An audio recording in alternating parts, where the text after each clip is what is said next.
Bismillahirrahmanirrahim. Assalamualaikum warahmatullahi wabarakatuh. Alhamdulillah wassalatu wassalamu ala Rasulillah Sayyidina wa Maulana Muhammad ibn Abdullah wa ala alihi wa sahbihi wa mawala. La hawla wa la quwwata illa billah, amma ba'd. Baik, perkenalkan, nama saya Fadli, NIM 200 161 dari reguler 4. Baik, di sini saya akan memaparkan mengenai penyusunan rencana jangka panjang menengah daerah atau disingkat RPJMD. Yang pertama, pengertian RPJMD.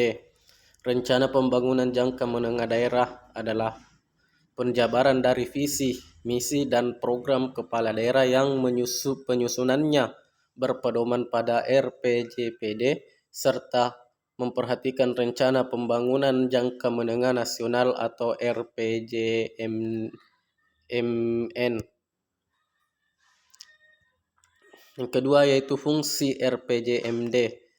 RPJMD berfungsi sebagai pedoman pemerintah daerah dalam menyusun rencana kerja pemerintah daerah atau RKPD, rencana strategis atau Renstra, dan rencana kerja atau Renja perangkat daerah. Selanjutnya, 6 langkah penyusunan RPJMD. 1. Persiapan penyusunan. 2. Penyusunan rancangan awal. 3. Penyusunan rancangan. 4. Pelaksanaan musrenbang. 5. Perumusan rancangan akhir. 6. Penetapan. Tujuan RPJMD. 1. Koordinasi antara pelaku pembangunan. 2. Integrasi, sinkronisasi, dan sinergi antar fungsi pemerintahan daerah maupun pemerintah pusat.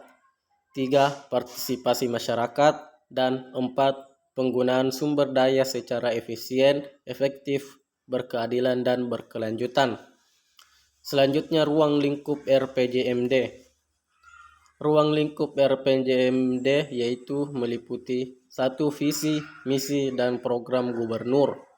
2. Tujuan, sasaran, strategi.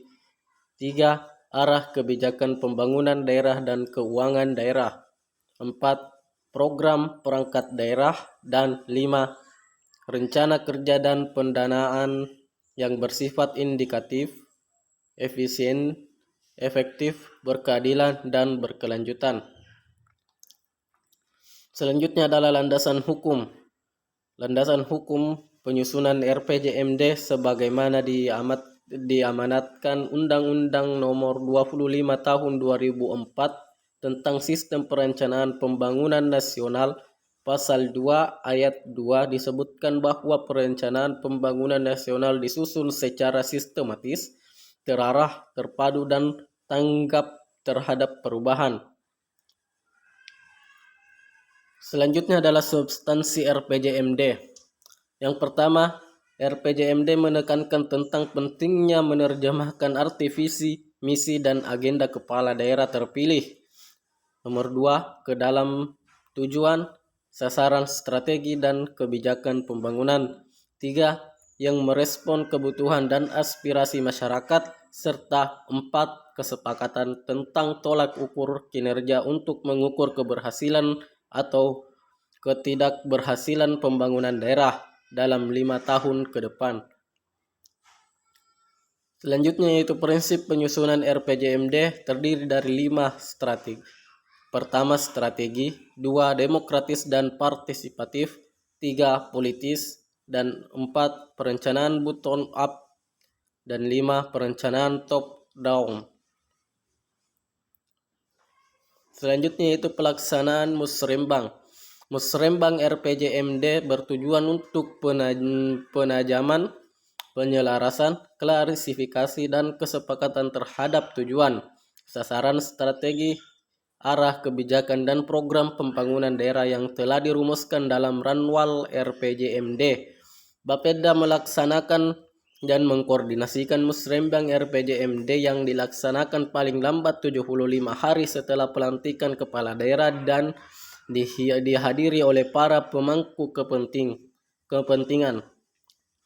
Hasil musrembang RPJMD dirumuskan dalam BA kesepakatan dan ditandatangani oleh unsur yang mewakili pemangku kepentingan. RPJM yang berkualitas. Ada kesesuaian rumusan tujuan strategi, arah dan kebijakan pembangunan daerah dengan usaha mengoptimalkan kekuatan dan mengatasi kelemahan internal pembangunan daerah. 2. Kesesuaian rumusan tujuan, strategi, arah dan kebijakan pembangunan daerah dengan usaha mengoptimalkan peluang dan mengatasi tantangan eksternal pembangunan daerah. Nomor 3.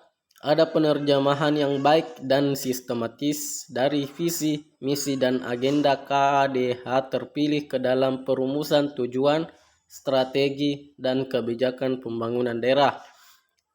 Yang terakhir, ada penerjemahan yang baik dan sistematis tujuan, strategi, dan kebijakan ke dalam rumusan prioritas program pembangunan daerah. Mungkin itu saja yang bisa saya sampaikan. Lebih dan kurangnya mohon dimaafkan. Billahi fi sabilil haq fastabiqul khairat. Wassalamualaikum warahmatullahi wabarakatuh.